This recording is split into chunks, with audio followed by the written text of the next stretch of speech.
Good evening, everybody. It's Wednesday, September 28th, 6:32, and I'll call the Urban Design Commission meeting to order. Can I have a roll call, please? Mr. Sawhill. Here. Ms. Sullivan. Here. Mr. Winchester.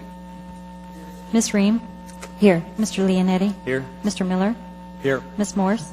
Here. Mr. Condon has been excused. Thank you. Thank you. We have a quorum. Minutes, there are no minutes, so we'll move on to special order of business disclosures. We'll just go down the line for disclosures. Mr. Winchester, any disclosures? No. Thank you. Ms. Sullivan? Yes, I was absent in case 2016-0044, but I heard the tape, so I think I can vote. Okay, thank you.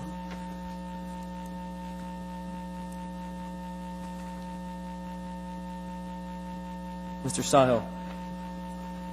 Thank you, Mr. Chair. I wanted to disclose tonight that my firm and I worked on the environmental assessment for the O'Malley Road project. That was a project that we were awarded in 1999, and we finished in 2005, 11 years ago. We don't have any current contract on O'Malley Road. I don't have any monetary interest in this project, and I feel I can be unbiased in my review of the case, but I wanted to bring that to the board's attention. Great, thank you for that disclosure. I think we should vote on that. So if I could get a motion, now if everybody remembers, this is a motion to have Mr. Sahil to not, okay, thank you, Mr. Miller. With the motion and Ms. Ream for the second. Speak to your motion, Mr. Miller. Yes, thank you, Mr. Chair. I move to direct Commissioner Sawhill to participate in case 20160-089. Thank you, Mr. Miller. And Ms. Ream, do you have anything to add? No. Okay, and if we could all vote.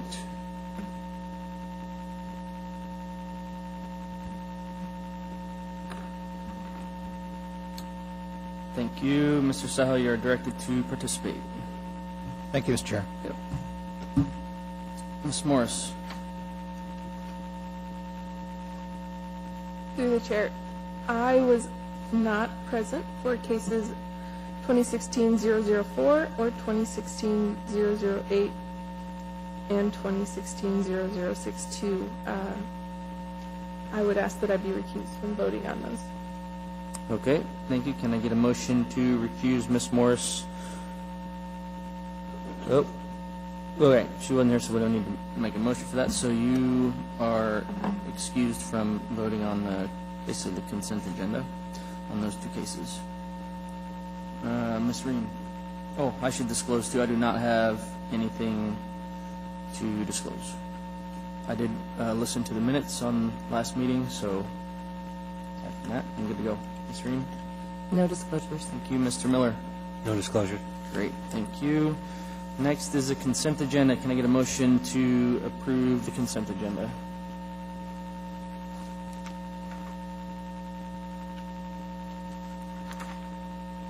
Motion from Ms. Ream and a second from Mr. Miller. Thank you, Ms. Ream. Would you like to speak to your motion?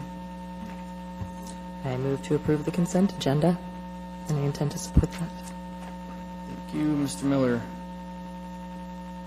I concur. Anybody like to pull anything from the consent agenda? Hearing and seeing none, the consent agenda is approved. There are no, okay, next item is the unfinished business, which is none, and the regular agenda, and we are on to case 2016-0089, context-sensitive solution transportation project site plan review, plans in hand for O'Malley Road construction phase 1, Seward Highway to Livingston Street, and phase 2, Livingston Street to Hillside Drive. We have a presentation or a summary from staff. Yes, Mr. Chair. The UDC postponed a decision on the case from September 14th to tonight due to the need for DOT and municipal staff to further investigate and/or supply additional information to aid in clarifying several case conditions. More information has been provided to explain the decisions made by ADOT. The department has 13 conditions for the case. DOT agrees with 7 of these, which are conditions 1, 5, 6, 7, 10, 11, and 12. The underlying conditions in the staff report are those that DOT does not concur with and have proposed modifications. I'll just address a few of the conditions. The first one is condition 8. The condition reads, provide plant material consisting of trees and shrubs in the median near the Seward Highway and O'Malley intersection in accordance with 2020 comprehensive plan. DOT offers a modified condition which reads, upon execution of a maintenance agreement with MOA to assume maintenance responsibility of plant materials for the life of the project, include plant materials not attracted to moose, identified as invasive species, or in conflict with utilities as part of both Phase 1 or Phase 2, in locations that are compliant with all applicable DOT and PF standards, policies, and procedures. Staff did contact the Parks Department, and there is an agreement to execute a maintenance agreement with DOT to assume the maintenance responsibilities of plant materials for the life of the project, to include plant materials not attracted to moose, identified as invasive species, or in conflict with utilities.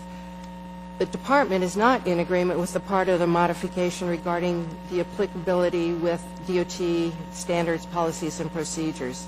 It offers too much wiggle room, and there is thus no assurance that DOT will ultimately comply with this condition. DOT is aware of their standards, policies, and procedures, and they are aware of the locations suggested for landscaping, such as the median at the Seward Highway and O'Malley Road intersection, as well as along the noise barrier walls. Therefore, it would be helpful if DOT could indicate whether landscaping is agreeable or not. The Parks Department did have 2 requests prior to assuming landscape maintenance. One, they'd like to see a 2-year maintenance contract by the landscape contractor hired by DOT to install the plant materials. And 2, they want to be included in the planting design as it's being developed so they can offer any input that they see. And then the next one is condition 9. The condition reads, provide a decorative element to the wood noise barrier in phases 1 and 2, and or provide trees and shrubs to soften the visual effect of the 8-foot and 10-foot tall barrier. DOT offers a modified condition, which is provide a decorative element designed by a registered landscape architect and or upon execution of a maintenance agreement with MOA to assume maintenance responsibility of plant materials for the life of the project, et cetera, what I said before, and to the wood noise barrier in phase 1 and 2, compliant with all applicable DOT standards, policies, and procedures to soften the visual effect of the barriers. Again, the department is not in agreement with the part of the modification regarding applicability with DOT standards, policies, and procedures. It offers no assurance that DOT will comply with this condition. Further, staff recommends the deletion of the and or in the modification.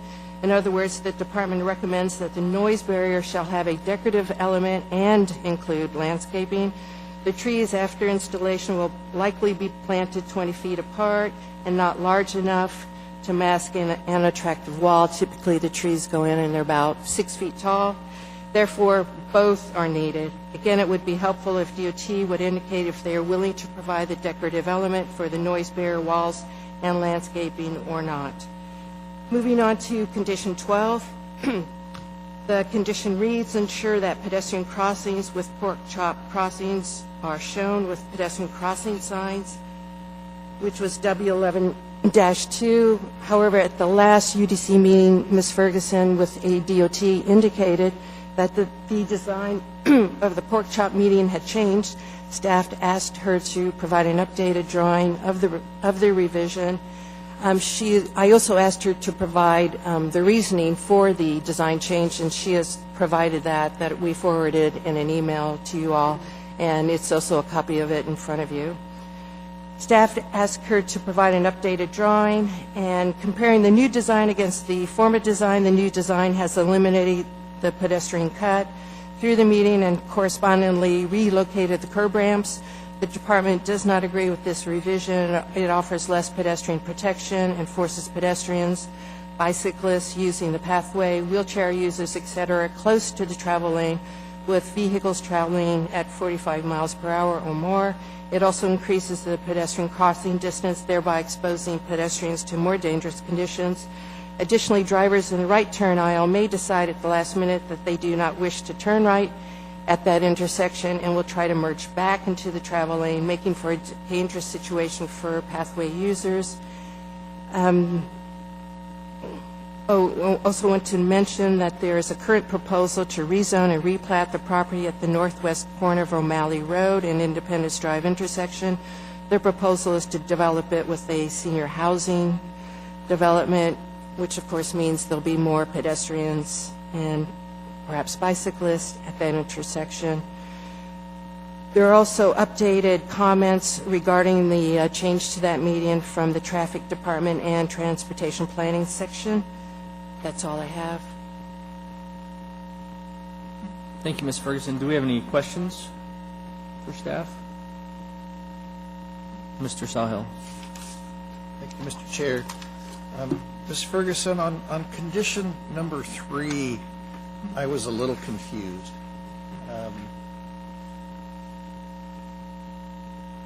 You state that there was a misunderstanding with the non-motorized transportation coordinator and the improvements weren't limited to just sheet H41. And then the department occurs with DOT's modified conditions with the above staff modification, but I didn't see the above staff modification. So Yes, through the chair, Mr. Sawhill, yes, you're correct. When Lori, the non-motorized transportation coordinator, provided her review comments, she had said, as an example, if you look on sheet H41, when I was writing it up, I failed to mention that she was only using that particular sheet as an example, but she meant that throughout, wherever that occurred, where there were skip lanes, that she wanted them colored. So hopefully that clarifies that. And as to your question, the change is that we'd like to see it colored green throughout the project, wherever the skip lines occur.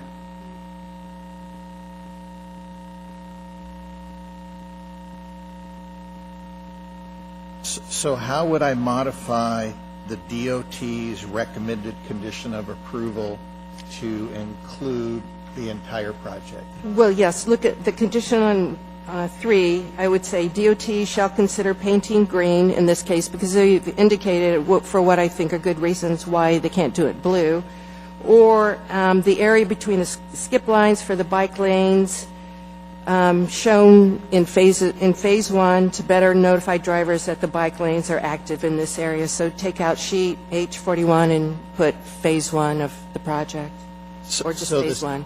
Does this condition apply to phase 2 also? I didn't notice on phase 2 that they were employing any skip lines. Can we just say throughout the project? Throughout the project is good and covers it. Or the bike lanes throughout the project? Yes, that'd be fine.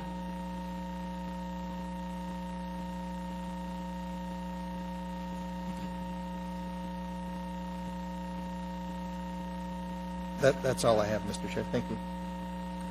Thank you, Mr. Miller. Thank you, Mr. Chair. Using condition 3 as an example, and throughout the many of the conditions, it says DOT and PF shall consider, and I'm focusing on the word consider. Is there any guarantee? Like with consider, it's kind of loose. So I'm wondering if there's a guarantee, or if there's resolve with staff or non-motorized transportation. Through the chair, Mr. Miller, DOT, as they've said in the information that they provided, is that they are still looking at some of the projects. They've already laid down this, what they're calling a surface friction. It's to some areas in Anchorage. They've put this material down in the last couple of years, and they are investigating the results of that new type of pavement to see how well it works. They are considering using that type of material in the skip lanes, but they are not yet at the point, as I understand from Ms. Ferguson, where they are willing to commit to using that for this particular project. So when Ms. Ferguson comes up to the podium to speak, you might ask her about that project. But to answer your question, the word consider, no, it gives us no assurance that they will do that. So it's at their discretion? It's at their discretion, Okay, yes. thank you. Thank you, Mr. Miller. Nobody else has any? I have a couple. The first one is a pretty generic one on condition number 2. Do you know why the desire to have a mid-block crossing is there? Can you just explain the intent of having that condition? Yes, we thought at that, once the pathways are on both sides of the road, Independence Drive, there are a lot of destination points along that area that we think people in that area will want to walk to or bicycle to. And so we thought it was important to have a mid-block crossing there. Also, in light of the fact that a senior housing development is proposed for that corner there, adds even more reason to have a mid-block crossing there. So that basically was the reason. It's a long way if you were going to cross either further up the road or further down the road. To cross at a signalized intersection, it's quite a long walk, and it's not realistic to think that people are really going to walk out of their way to access Independence Drive, and they're most likely they're going to cross there regardless of whether there's an official mid-block crossing or not. Okay, great, thank you. And then the next question is pertaining to the conditions that we have before us. So we have written conditions that were pretty much carried forward from last meeting, and then we have additions to those conditions by way of DOT in your staff packet. So when a motion is made and somebody says, including conditions 1 through 13 in the staff packet, what does that include? Well, you'll have to look at it. You might mark the ones where there is agreement between the department and DOT, which it says on the first page. It lists those 7 conditions where DOT concurs, and then you might mark your packets where there is disagreement, and then the UDC would have to decide what their decision is regarding those conditions where there isn't concurrence. Okay. Is everybody clear on that? Yeah. Clear. Okay, thank you. Now, if we could have the petitioner come and do a little, do you have a presentation or do you want to clarify anything? If you could state your name for the record and spell it, that would be great. Thanks. Thank you.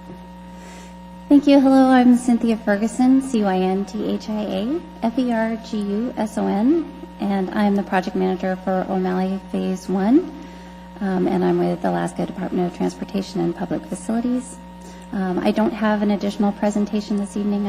I'm ready to move to questions, if there are any from the Commission. I also have for Phase 2. Phase 2, Kelly Kilpatrick, KELLY KILPATRICK. Okay, great. Moving on to questions. Does anybody have any questions for the petitioner? Mr. Sahil. Thank you, Mr. Chairman. I wasn't able to attend last meeting, so now you get all my questions. I did listen to the tape and understand some of the explanation and concerns. I have some additional concerns.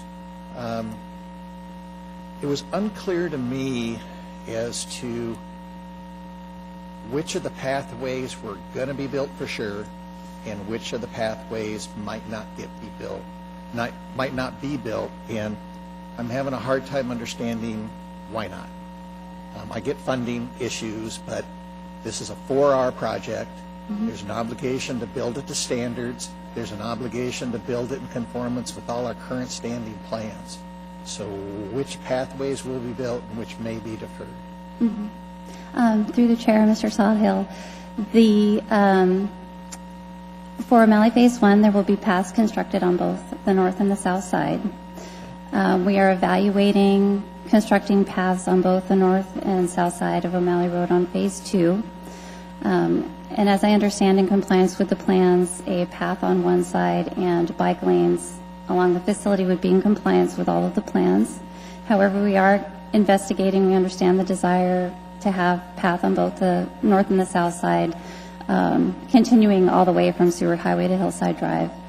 As we've gotten more detailed design information, more information on the constraints, it does appear that we may need to acquire as many as 4 properties along the south side between Rockridge and Hillside Drive if we were to include the pathway on the south side.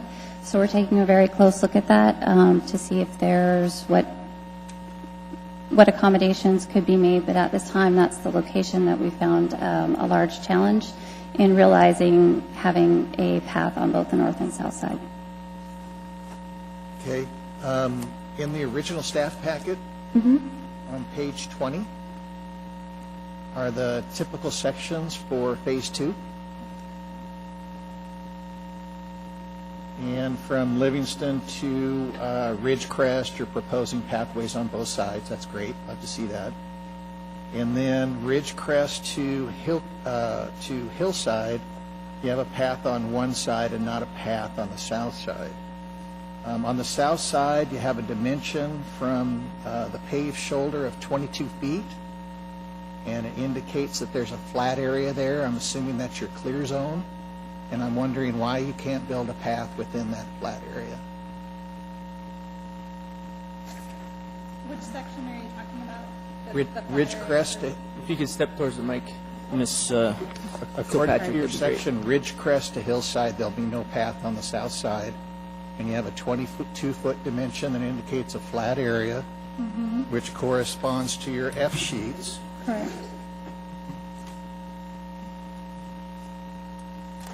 It's actually not a flat area. We're putting in a drainage swale. So a lot of that cut from the drainage swale would extend into private property. So starting on F23,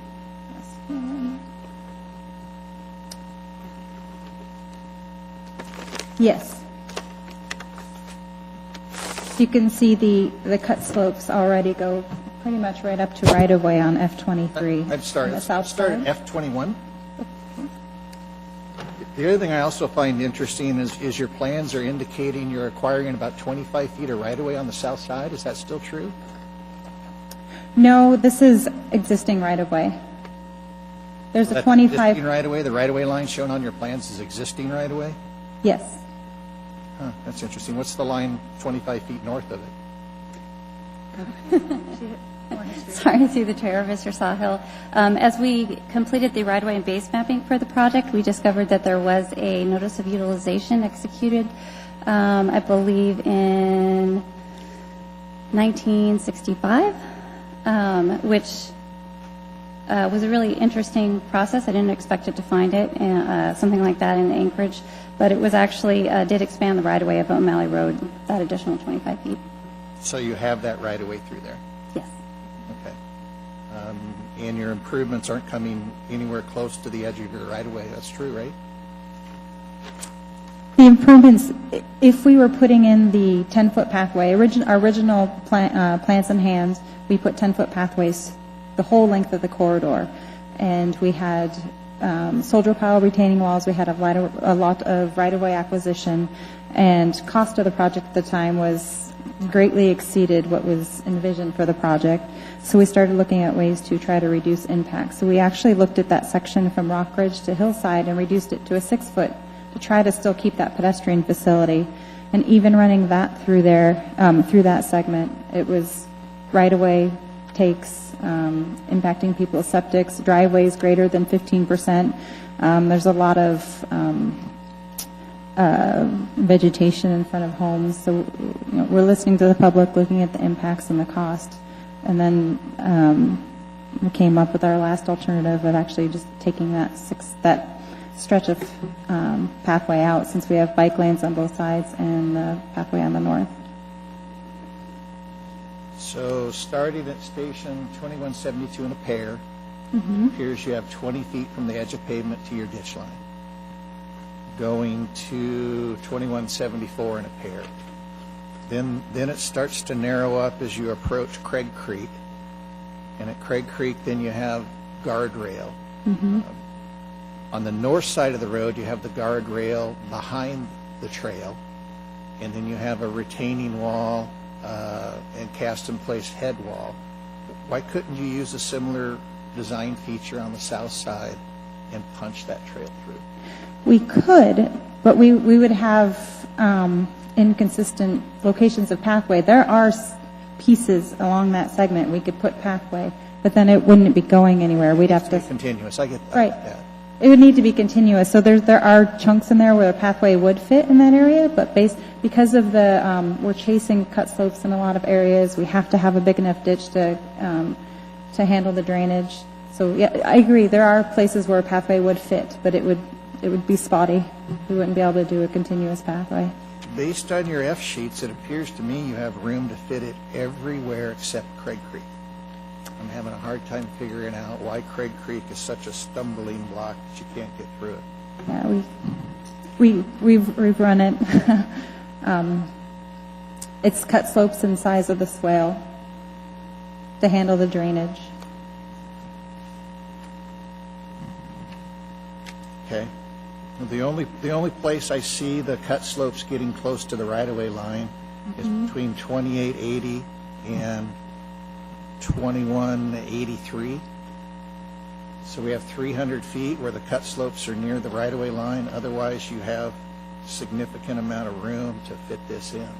Putting the pathway in, it doesn't though. It's because we have to keep clear zone. We have to continue the slope from the edge of the roadway out to the recoverable slope, and then the pathway, and then also fit the drainage swale. We run it. We have that information. You have sufficient clear zone on the north side. Well, the topography is slightly different on the north side. What is the clear zone requirement? I believe it's 28 feet, I recall. So with a 6-foot paved path, an 8-foot buffer, a 6-foot pathway, and a 2-foot shoulder, that's 20 feet, right? You got 22 feet in your typical section. We run it. It doesn't. There are locations where it does work, but it won't for the full length. And Rockridge was, in our mind, when we looked at it, the logical termini, based on the impacts that we were seeing.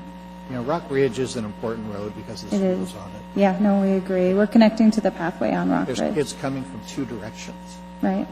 Not school kids. We looked into that, and the only property, or this is the first property, is a walking. The rest are bused to the east of Rockridge. Okay. If I could interrupt for a minute, Ms. Kilpatrick, could you elaborate on, you keep saying that you've ran it and it doesn't work. We did at the plans in hand back in 2014. Our goal was to have 10-foot pathway separated for the full length of the project. And then based on impacts, we needed to find a way to reduce. Because we didn't want to do a lot of home acquisition necessary for a pathway when we could show we had bike paths on both sides and a pathway on the north. So the thought was, all right, let's try to reduce some of these right-of-way acquisitions. So we ran a 6-foot pathway from Rockridge to Hillcrest. And we're still coming up with 4 acquisitions. And some of that may not necessarily be homes, but there's also septic systems, and have to have room on the lot to relocate it. So, and I think that was a statement I said last time, that we didn't have enough information. We have not looked into information if there's enough room on the property to move septic systems, because there's setbacks and distances. So, Did you run go through the exercise of... Yeah, we adding have wall? plan sets for the 6 foot and the 10. I don't have them with me today, but we No, do no. have them. I was asking if you... And they were reviewed by the municipality at those levels as well. So the question is, did you design retaining walls at the right-of-way to We had- minimize the slopes, and how did that impact the project? We had a 15-foot soldier pile wall And how did that impact the project? cost. And by how much did it increase the cost? 10%? that- 50%? It was right-of-way and retaining walls, so it was a good chunk. It could have been close to 10%. There's I'm no sorry? scenario that you guys had that included a wall that did not impact right-of-way. I'm sorry, say that again? You guys did not run a scenario where you installed or designed a wall and did not impact right-of-way. There's two issues. There was- One, right. you Oh, I see blow what you're past the right-of-way and you buy property, and the other one is you stop at the right-of-way, build a wall, and stop your design. We did not choose one or the other. We kind of pick and chose what would Okay. be the best Sorry, scenario. sorry, Mr. Sahil. Continue with your questions. I No, I jumped in there. Finally, and I have no problem with it. That way we can deal one issue at a time. Yeah. I'm good with that. Go ahead.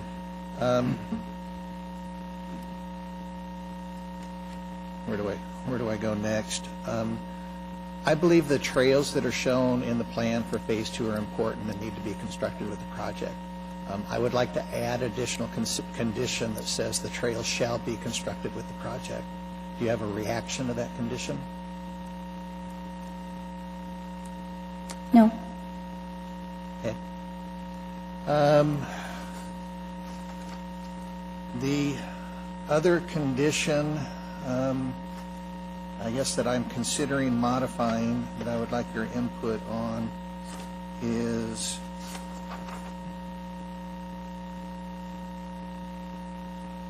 condition number 8, which deals with the landscaping in the median. I think that is an important opportunity, and I would like to see the department take advantage of that opportunity for landscaping. And I would like to modify that condition to read, provide a landscape plan for the median near the Seward Highway and O'Malley Road intersection to be reviewed by the Urban Design Commission under the consent agenda. So we would like you to prepare a landscape plan, and we would like you to bring it back to us under the consent agenda so we could see what you've done. And I guess I should also add that an MOA shall assume maintenance responsibility. My understanding, you guys don't maintain maintenance, and I understand there's a commitment from the municipality to maintain that. So do you have a reaction to that modification to the condition? Through the chair, Mr. Sawhill, I would only request that we also keep the language about it meeting all of our standards and policies and procedures. Okay. And the other condition that I'm considered modifying is condition number 9. And to be honest, I kind of like the staff's condition better than your recommended modification. But I would also like that design to come back to the Urban Design Commission for review and approval under the consent agenda. So it'd be staff's condition as written, with the addition of design to be provided by the Urban Design Commission under the consent agenda for review and approval. Do you have a reaction to that modification? Through the chair, Mr. Sawhill, I have maybe a question for you. Would that be if that is also with the condition that the municipality would assume maintenance of any plant materials? Yes, we would add that. That's important because they need to step up and take care of the landscaping. And I guess that's all I had, Mr. Chairman. Thank you. Thank you, Mr. Hell. Anybody else have any questions? I have one, and it pertains to the decorative fence. What is for the design intent on that? You're on the north side of the road and on the south side of residential development. And currently there's a 6-foot high fence, and now we're going to put up a 10-foot high fence, or screening, not screening, it's a noise attenuation. What was the intent on having a solid fence, opposed to those that are like on C Street before Diamond, adjacent to residential, where it appears that it allows light through on the top third or quarter of the panel. It's truly a northern building design issue. Right, and we did have an unfortunate experience with those clear panels on the walls that you're referring to on C Street. It did cause a lot of bird kill. We've updated our noise policy that we don't include that particular amenity, although I do understand the trade-off there, but it did end up killing a lot of birds, and so that's why we have moved more towards the solid. So is there any type of light? wall. Is there any light trespass on the top third of the current design? Of the 10-foot noise barrier? Yeah. No. And is there any concern with blocking southern exposure on residential, basically backyards, with a 10-foot tall fence? We did send out a questionnaire to each of the property owners and any tenants that might be affected by the barrier, including a photograph, information on how tall the wall would be, where it would be located, and requesting that they either indicate their support or not support for the wall. And that's per our DOT noise policy. And we did receive, the majority of respondents were in support of the wall. We did have one homeowner who brought up the same issue that you did, and fortunately he was located at the westernmost end of the project, and we were able to shorten the limits of the noise barrier so that and still provide noise reduction for his neighbors, but allow him to keep his southern exposure, as he wasn't interested in the noise reduction. So have you guys explored any alternatives over the years of a light trespass besides a plastic panel like on C Street? We are working on updating our noise policy, and when that update is done, I imagine there'll be some relaxing of that restriction so that we can look at some other alternatives, but no, at this point, we have not. Okay, thanks. That is all I have. So you have, okay. So if you have any other rebuttal, there really wasn't a testimony, so if you have anything that you want to add, you can certainly add it now, or we can go to a motion. No, I don't have anything additional. Me neither. Okay, great, thank you. The case rests with the commission. What is the wish of the commission?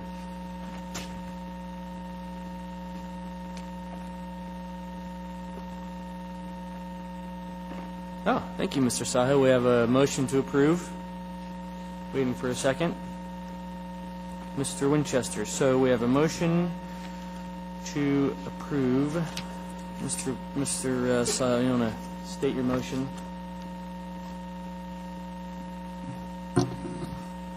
Thank you, Mr. Chairman. I'll request that the board bear with me for a minute here as I fumble through these.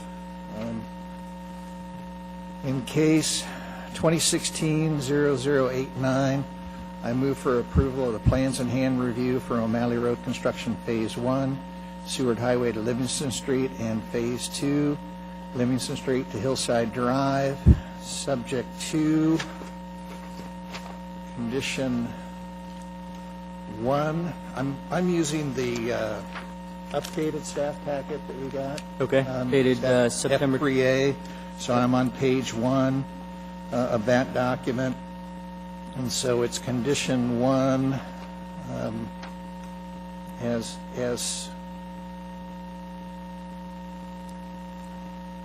that AMATS, O'Malley Road Reconstruction Phase 1, Seward Highway to Livingston Street, application dated 6/28/16, and AMATS O'Malley Road Reconstruction Phase 2, Livingston Street to Hillside Drive, application dated 6/28/16. Phase, this is a tough one for me. I don't agree with condition number 2. I think it should just be dropped. I don't think there should be a mid-rock crossing. I don't think one should ever be considered there. So I am not going to include condition number 2. I am going to delete that. Condition number 2, which is now going to be condition number 2, ADOT and PF shall consider painting green the area between the skip lines for the bike. I guess I want to use DOT's recommended condition. I'm sorry, Commissioner. So it starts with the bullet. DOT and PF shall consider a method of coloring green the area between the skip lines for the bike lanes shown on O'Malley Road reconstruction throughout the project to better notify drivers that bike lanes are active in this area, that is durable, cost-effective, and does not reduce the surface friction of the bike lane. Condition number 4, I don't agree that any of the pathways should be eliminated, so I am going to modify condition number 4 to state all pedestrian facilities indicated on the plans for Phase 2 shall be included in the project.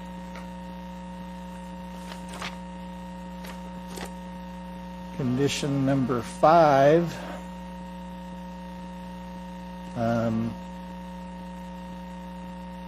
using the DOT recommended condition, DOT and PF offers only following minor modifications. See, this is not a clear condition.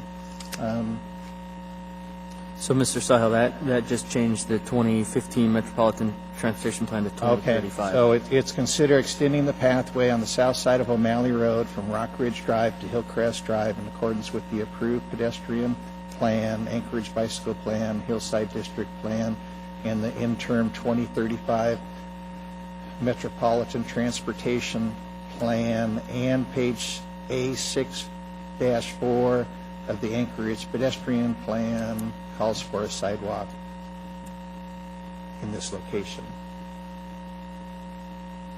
Condition number 6.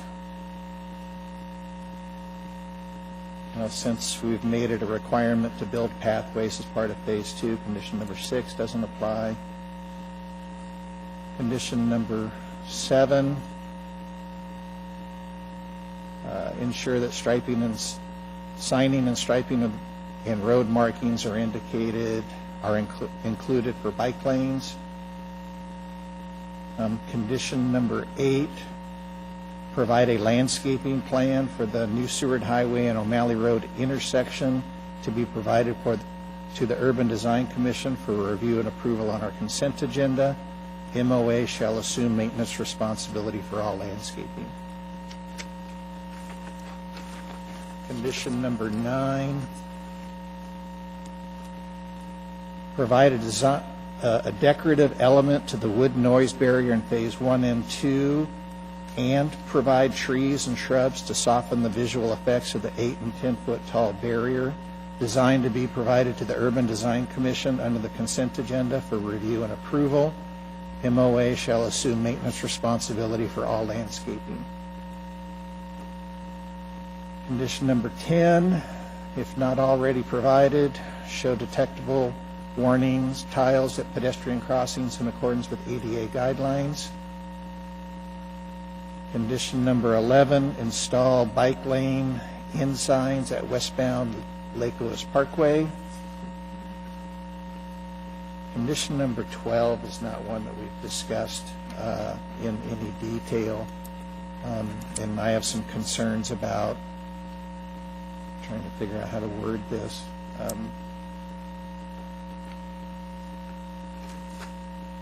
I don't think either one of the designs presented are completely the best solution. Maybe something in between would be better.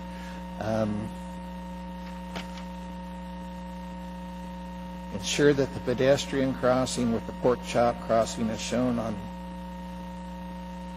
with pedestrian crossing signs. Where's the department's recommendation?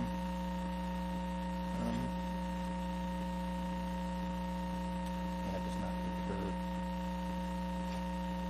So it looks like DOT had a modification and the department did not concur, so that defers back to your first statement, which is the first sentence on. Yeah.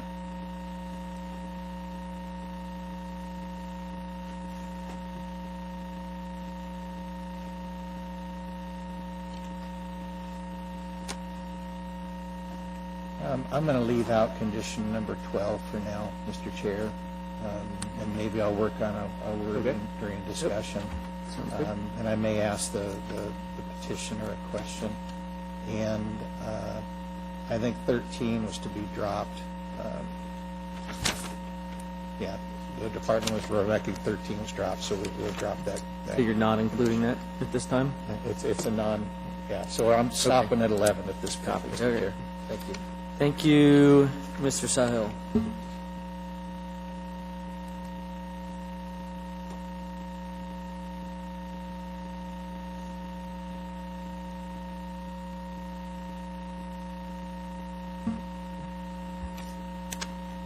Thank you for that motion.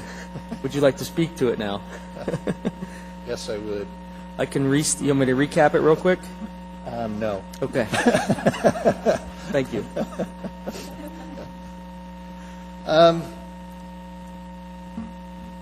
Overall, the O'Malley Road project is a great project and is going to provide a lot of relief. It should have been done years ago. 2007 would have been much better before all the plans changed. And I think Phase 1, the 5-lane road with trails on both sides is going to be a great project. I think noise walls have significant visual impacts to the built environment, and I would encourage DOT to do a better job with their noise walls. I think some decorative elements will add tremendously to it. I think a little bit of landscaping can soften the impacts of the noise wall. I would suggest Columbur aspens, some spruce, maybe some larch as non-moose browse, appropriate vegetation that would tremendously help there, but we'll be getting a landscape plan. I think it's important for plans to start coming back to the commission so we can maintain control and review of these and ensure the quality design that our community expects. So I think that's important. Moving on to Phase 2. Phase 2 is a very challenging phase. It's a much tighter right-of-way. There's homes built closer to the right-of-way, and I understand the challenges between Rock Ridge and Hillcrest. I am keeping my fingers crossed that you'll somehow shoehorn something in there for some pedestrian facilities. I do understand it will be expensive to do that, but I think on arterial roads it's very important to have pedestrian facilities on both sides so people don't have to cross those high-speed roads. So hopefully we can accomplish that. I do recognize that segment's more of a suburban road, so it's to a different standard, and we got to deal with it appropriately. But it does lead to a school, so I think having additional pedestrian facilities there are important. I am encouraged with the bike lanes for the full length of the project. I think that's a great add. I think it's an expectation of the community and fits in with our complete streets policy that the municipality is promoting. And so I think that's a good thing to have those bike lanes and wide shoulders for the full length of the project. I would go on record again with the department saying, you know, we review landscaping and you never bring us landscaping, and it gets frustrating. And I think the department needs to include enhancements of the right-of-way as part of their scoping process in the environmental phase, because you get to us so late in the process that it makes our job very difficult, and we have different expectations and hopes. It would be a little better, I believe, if the department would more clearly state their policies and get together with municipalities sooner to get buy-in from municipality to take responsibility for the landscaping that our community is expecting. And that's all I have for now, Mr. Chairman. Thank you. Mr. Winchester, would you like to speak to your second? Thank you, Mr. Chair. I'm going to support the motion, although I'm still interested to kind of hear how number 12 wants to unfold, because I likewise find that there's a conflict there that's really unresolved between staff. What I am showing, though, just to confirm, is that condition number 2, 6, and 13 are actually deleted, and I'm confirming that because I was writing this down as we went, and I do concur those are kind of off the radar as far as I'm concerned. I do also support Mr. Sawhill's continued statements that we get a complete package. We seem to always get sort of this fragmented scenario, and then are asked to sort of sort out what's going on.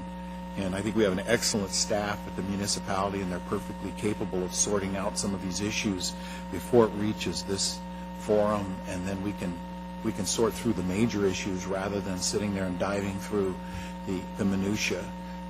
It is pretty disconcerting, and this seems to be repeat. So take it back to your superiors that we just really want a complete package that's well assembled, professionally done, and ready for a board such as this of professionals, which everyone here is, to review and adjudicate, rather than sit here and try to design it for you or ask you questions in minutia that just are really not part of what we should have to be doing. Now, I don't mean to put all that on you, but you're the one standing here, so here we are. And we don't seem to have anybody else to talk to. I know we've tried. So with that, I am going to support the motion. I do want to see what we're going to do with number 12, and I know there's some issues there. And I think that Mr. Sawhill's done an excellent job of ferreting through what's here. Thank you. Thank you, Mr. Winchester. To confirm, yes, original staff packet number 2 and number 6 were not included in the motion, as well as 12 and 13. Okay, Ms. Sullivan, you're up. Okay, I concur with all what it said, but I have a question for Mr. Sawhill, and it's like regarding number 2 and providing a mid-block pedestrian crossing. Seems to me that there's a need for crossing. I mean, where are they going to cross? I mean, maybe you are trying to not encourage crossing because it's a, but they are going to cross anyway because there's a need, and especially if they're going to have like a senior housing. I mean, most of the senior housing, they don't have cars, and they're going to cross, and they're not going to go around. I mean, do you think it's safer not to have it? I believe it is safer not to have it. I think if we indicate a crossing, people feel safe in a crossing, which is not true. If you look at the response provided by the department to say why they generally don't do crossings at unsignalized intersections, I think it summarizes their policy very well, and it makes it. If you look at the condition to number 2, really, to be real honest, it's kind of fluff. We'll study it and we'll do it someday if there's a problem. Well, one of the questions is when? Are they going to study it in the next 2 years, 5 years, or 10 years? So I think it's a condition with no teeth, and I think it's a bad idea. So that's why I didn't include it as a condition. Thank you. Anything else, Ms. Sullivan? Nothing. Thank you. Okay. Anybody else have any questions or thoughts you want to add to it? Ms. Morse. Just a clarification on staff packets condition 3, it was renamed as condition 2. I think in Mr. Sawhill's restatement, he may have used the word shall, which came with the staff condition under DOT shall consider a method of coloring green. And it was something I was watching out for. So if it's in the recommendations, I'd ask that get removed. Just the commission did consider that. So could we, Mr. Sawhill, can you confirm that for your condition number 2 states DOT and public facilities shall consider a method of coloring. Is that accurate? I believe that was the statement I made, and it was certainly the statement I intended as it's the condition that DOT offered. Okay. Ms. Morse? I would just ask the commission that we visit that. Okay, so if you want to modify the condition, you can make an amendment to that, and you just make a motion and state your motion, and somebody will second if they... So we have a motion to amend. I move to amend new condition number 2, that the condition read, DOT shall provide a method of coloring green the area between the skip lines for the bike lanes shown on O'Malley Road, both phases. Reconstruction throughout the project, the better, the rest of it? Yeah. Right, okay. Do we have a second?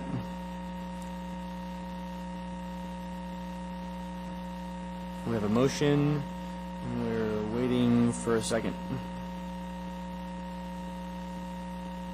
Hearing and seeing none. The motion is not seconded, so it does not move forward. Okay. Would you like to add anything else, Ms. Morse? Oh, no, that was it. I really thought we should have visited that, but Okay. that's it. Great, thank you. I have a couple of comments. The first is thank you for coming out here tonight and coming back and working with us and working with staff. It's greatly appreciated, and I think it helps the community immensely, because some of the projects that have come before us from DOT are basically not encouraging, not encouraging a better environment for our community, and that's what I think we're here for, is to increase our community and to make it a better place for everybody to live, work, and play, and I think this project is moving in that direction, so thank you for doing that. I do agree with a lot of Mr. Sahil's comments about the landscaping and what Mr. Schoenthal mentioned at the last meeting, and that is that that's part of our task here, is to review landscape plans, and currently we're looking at topsoil and seed, and certainly that's not the intention of this commission, to look at topsoil and seed. So I would encourage you to go back and talk to your powers that be and encourage them to include vegetation, not just topsoil and seed, but trees and shrubs in the planting plan, as was one of the conditions on here. I wholly support that, and I would encourage you to discuss it with them and bring projects back that do adhere to the Comp 2020 plan and all the other plans that are here, because that's what our community wants. I mean, we represent the community right now, and we're just upholding what those plans are, and it's our task to make sure that happens. And if the community didn't want them, they wouldn't be in the plans that we have today. So I'd encourage you to continue to look at the plans, review the plans, and to bring projects before us that are in compliance with those. For the sound attenuating walls, I do have a concern with shadows on the residences on their south side. That's their outdoor space, as part of code to provide an open space outdoor for them. That is essentially going to be removed, whether they like it or not. One person commented, so certainly I cannot make motions. But if there's anybody on the commission that has the same thoughts on the sound attenuation for having light trespass on the top third or quarter, then it would be great if the condition was modified to include that as a design intent. And then we would review that when that comes back before us, certainly before the project is under construction. With that, I do not have anything else. Does anybody have anything to add? Mr. Sahil. Thank you, Mr. Chairman. I guess I'm going to do something I'm not supposed to, but engage Ms. Ferguson. Your original pork chop design at Independence Park, I thought the stop bar was back too far. I thought it was going to be real tough for people to stop there and have good sight distance and enter the roadway. I was a little concerned about that. And then the revised pork chop that eliminates any pedestrian refuge makes me a little nervous too. And it almost seems like we need something a little in between. Maybe the curb line on your revised design needs to come out a little further. I think we need a C. We got an A and a B, and we need a C. Yeah, through the chair, Mr. Sawhill, this was the subject of a lot of internal discussion. And you're right, same issues were brought up by the design team and also talking with our traffic safety engineer, Scott Thomas. The updated design is more what Scott would prefer based on our traffic safety engineer, based on the accidents that he's seeing and the prevalence of angle collisions with bicycles and motor vehicles when the bicyclist is approaching from the motorist's right. So having the sweeps where the path and the path users are brought in front of the stop bar, and that's closer to the intersection when the drivers are expecting it, and there's a stop bar, and it's very clear who has the right of way. He thought that was a better balance, but your point is taken, and the comments are from the municipal traffic safety folks that were additionally provided are well taken, and we will definitely reconsider and see if there is an option C that would maybe provide more of a balance between those competing goals. So maybe another condition to consider revising the pork chop design to provide a pedestrian refuge is something that would be okay? Yes. So we need to amend, right? We need to make a motion to amend then. I amend my own I don't know. I guess if I may, I don't know if it's something that's appropriate as a condition or a technical review comment. I just offer that. Consider comments from us or just that, consider them. Think again. It's not a lot of teeth to them, but I guess you got to come back to Sharon and say how you considered it and what you did with it. But something in between seems to be better. So, thank you. Great. Thank you, Mr. Sal. Any other questions or any other discussion on the motion? Hearing and seeing none, I will restate this real quick. So we have a motion to approve case number 20160089, plans and hand review, O'Malley Road reconstruction phase 1, Seward Highway to Livingston Street, and phase 2, Livingston Street to Hillside Drive. Condition 1 is as stated in the staff packet. Condition number 2 is DOT and public facilities shall consider a method of coloring green area between the skip lines for the bike lanes shown on O'Malley Road reconstruction throughout the project to better notify drivers that the bike lanes are active in an area that is durable, cost-effective, and does not reduce the surface friction of the bike lane. Number 3,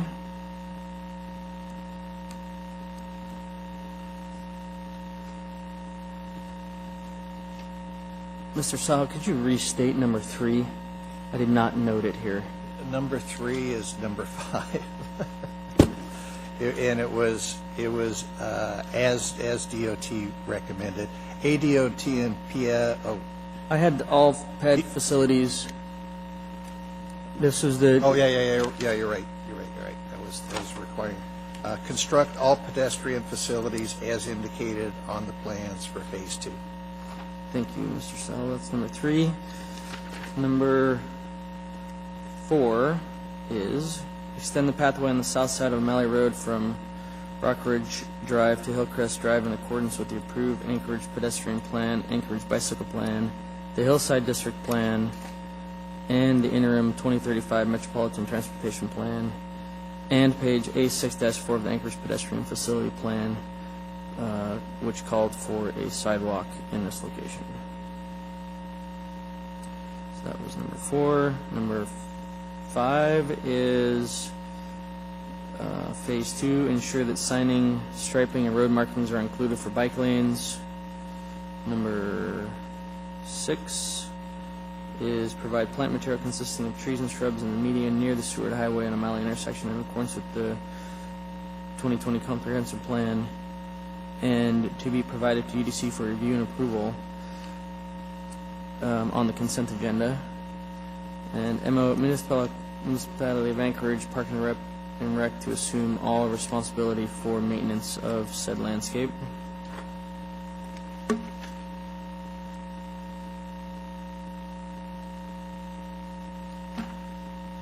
Number 7 is provide a decorative element to the wood noise barrier in phases 1 and 2. And, correct me if I'm wrong, Mr. Sahil, provide trees and shrubs to soften the visual impact of the 8-foot and 10-foot wall barrier, and to be provided to the Urban Design Commission for review and approval on the consent agenda. Municipality of Anchorage Parks and Rec to assume responsibility for maintenance for said landscape.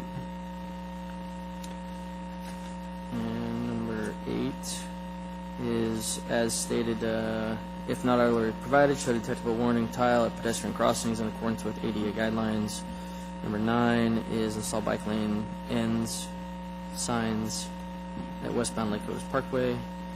And that concludes. Why do I only have 9? Did I miss one? Okay. So that's the motion before the commission. If everybody could please vote. Oh, Ms. Ferguson. Sorry, push the button. I just want to clarify in condition 7, you didn't mention the part about designed by a registered landscape architect. I just want to make sure that that's clear for the wood noise barrier. In your summary, you didn't mention it, but I believe Mr. Sawhill had mentioned it. Was that your intent, Mr. Sahil? No, it wasn't. No? My intent was just to provide the design to us, and I did not include landscape architect as a requirement. Okay. Would you like to reconsider?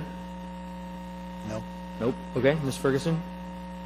No other questions? No, I was just making sure that you didn't inadvertently. Inadvertently, yeah. Roger that. Okay. Miss it, but if that was your intent. Okay. Thank you. If we could, everybody could vote.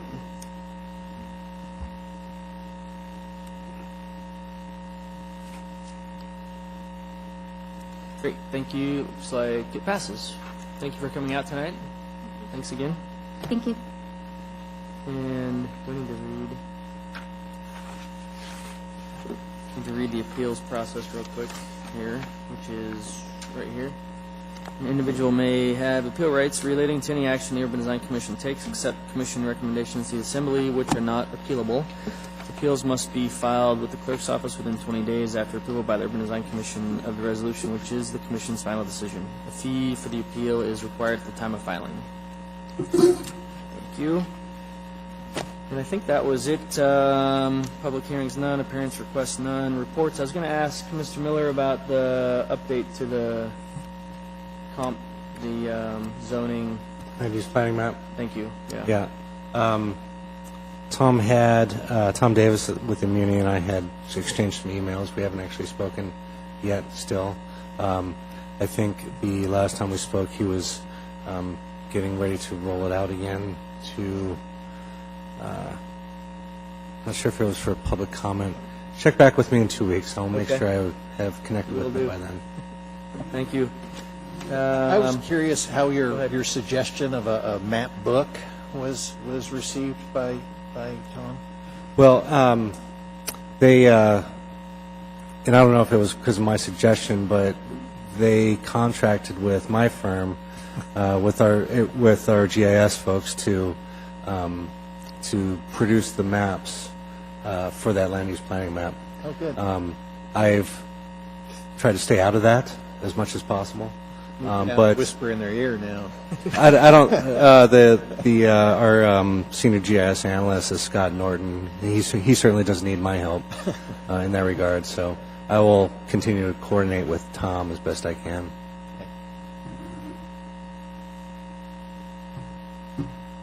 Jerry.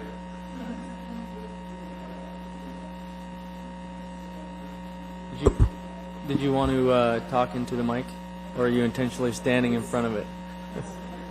It's not intended necessarily to be on the record, but Okay, we can end and then you could. I'm sorry, you haven't adjourned yet. Nope. Sorry. So if anybody has anything else, we can adjourn, and then Mr. Schoenthal can. We need a second, or we need a motion to adjourn, or we're going to listen to Mr. Schoenthal. I move to adjourn. Thank you. Second. Mr. Winchester? Second. All right, we're adjourned.